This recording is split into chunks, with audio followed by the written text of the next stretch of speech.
We've talked a lot in this unit so far about the fact that energy is often being converted from one form to another. And another common question that we ask in physics is how quickly is that energy being converted?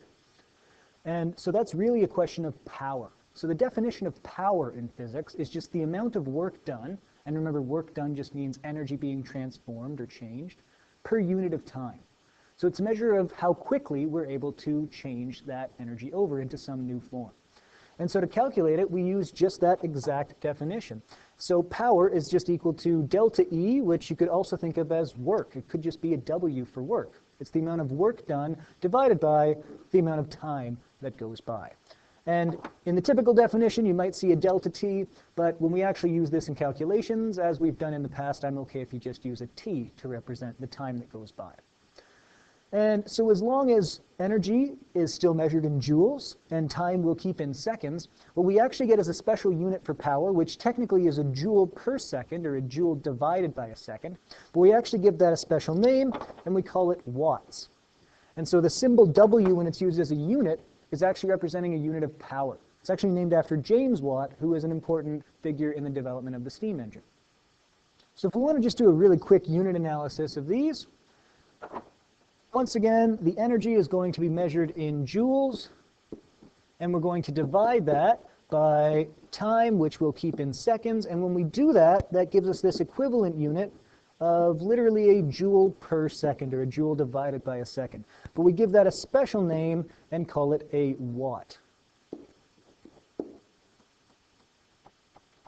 We can then connect this to the work-energy theorem as well. So if I'm doing some constant work to an object, over a certain amount of time, I'm changing its energy. And so I needed some power to do this. And if we want to take a specific example of this, imagine that I run up a certain flight of stairs, and then my friend runs up the exact same flight of stairs. So we've both changed our gravitational energy by the exact same amount, because we started at the bottom, and we both ended up at the same height at the top. But if my friend can do it faster than I can, or in other words, in less time than I can, then I would say that my friend used a greater amount of power in their legs to accomplish that. So they were able to convert the energy faster, so we call that a greater amount of power, more watts of power. Watts are also related to a couple other units that you might have heard of before. So in the old days, in old imperial English measurements, they used something called horsepower. And in more common terms, we've now been able to decide exactly how that converts to watts. So it turns out that 1 horsepower, if you've ever heard of the horsepower of an engine, for example, that's just equivalent to 746 watts. So we do have an exact conversion, even if we're dealing with things like horsepower in engines, which is still commonly used. There's also another unit that is actually for energy, but it involves this idea of watts. So when we measure energy in our homes, the electric companies actually track it in something called kilowatt hours. And so that's got 2 pieces to it. It's got the word kilowatt and the word hour. And it literally means the number of kilowatts, which is just 1,000 watts, the number of kilowatts of power that are being supplied to a certain appliance, multiplied by the number of hours that we use it for. So if we actually want to figure out what that would be in joules, we can do a little quick calculation. So 1 kilowatt hour is just equal to, well, 1 kilowatt is 1,000 watts, so that's 10 to the power of 3 watts. And then we multiply by 1 hour of time going by. But if we want to take the watts and convert it to joules, we need to make sure that we actually deal with seconds instead of hours. So there's 3,600 seconds in an hour.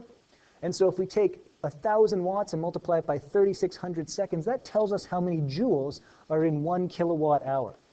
So it's about 3.6 times 10 to the 6 joules, or about 3.6 million joules. That's 1 kilowatt hour.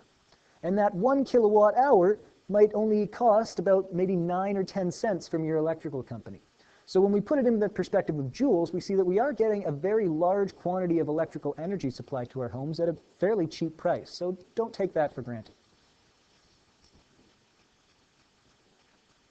And let's see from here how we can use this concept of power to solve some simple problems related to it.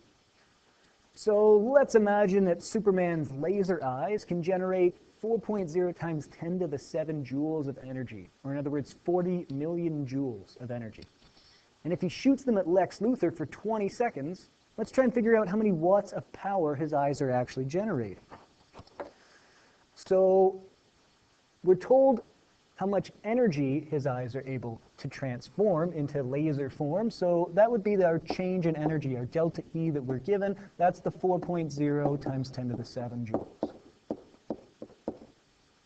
We're also told the amount of time that it goes by for. And in that case, if you just call it T instead of delta T, that's perfectly fine with me. And it's 20 seconds. And in the end, we're actually just looking for the power itself.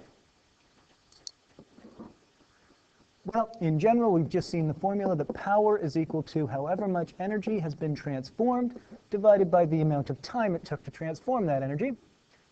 So I can plug in our numbers, so 4.0 times 10 to the 7.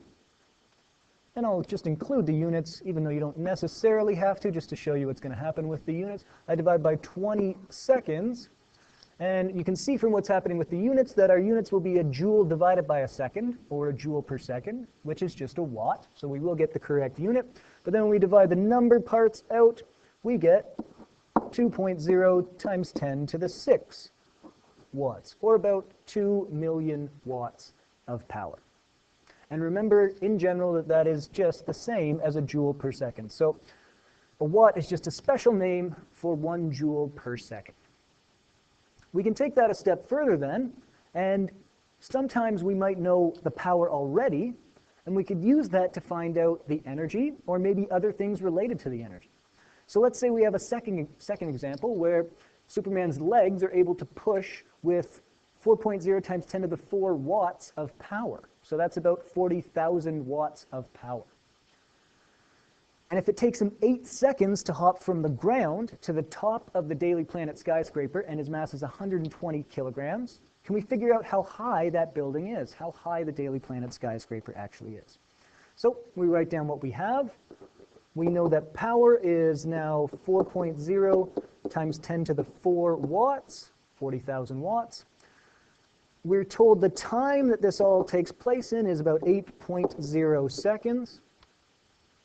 We're also told Superman's mass is 120 kilograms. And in the end, we have to think about what we actually have to find. And in this case, we have to actually find height. So the equation that we just learned in this lesson doesn't involve height at all. It just involves energy in general. So what we could use some of this information for is to find delta E, which is really the change in energy.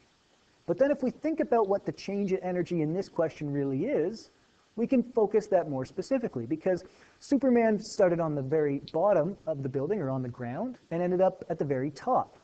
So that change in energy, the change that he's experienced, is a change in his gravitational energy. So however much his energy changes is really exactly equal to Eg. It's really his new gravitational energy that he's gained. At the bottom of the building, he had none. At the top, he has all this new gravitational energy. And not only that, but if it's gravitational energy, then we actually know a formula that's connected to that, mgh. And that formula does involve height. So that'll give us something we can work with when we're trying to find height. For that matter, we should also keep in mind that g is 9.8 meters per second squared, in case we need that. And then, in reality, in the end, we're looking for height. So from here, there are ways that we could solve this all in one step, but it's usually more useful if we try and break it into 2 smaller steps and tackle it in pieces. So first off, what we can do is use what we know about power and the time that this all took to figure out how much energy was changed over in that time. If we start from just the basic formula that we know, it says that power is equal to some change in energy divided by time, which means if I want the actual change in energy, it's going to be just taking the power and multiplying by time. Or in other words, I take my 4.0 times 10 to the 4 watts, multiply by 8.0 seconds that went by. When we do that, we get about 3.2 times 10 to the 5 joules. And so that's telling us how much the energy has changed over. And remember that this is actually equal to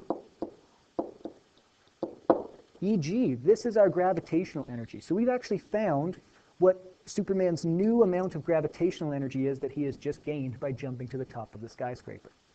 That gives us something we can work with to try and find height. So now in general from there, we can say that, well, EG is equal to mgh. Or in other words, if we want to get h all by itself, as we've seen in previous questions before, we can just take the EG and divide by mass and the acceleration due to gravity. So I take my 3.2 times 10 to the 5 joules of energy, and I divide by 120 kilograms multiplied by 9.8 meters per second squared. When we do all that, you'll get about 272 point whole bunch of other stuff, or if we just approximate that to 2 sig digs, about 270 meters. So overall in this question, we've now used what we had from power to work backwards to find how much energy was transformed. That told us how much gravitational energy had been gained, and we could use that to figure out the height of the building, which we saw is 270 meters approximately. Try some of the hit list questions for practice, and we'll go over this in a little bit more detail in class.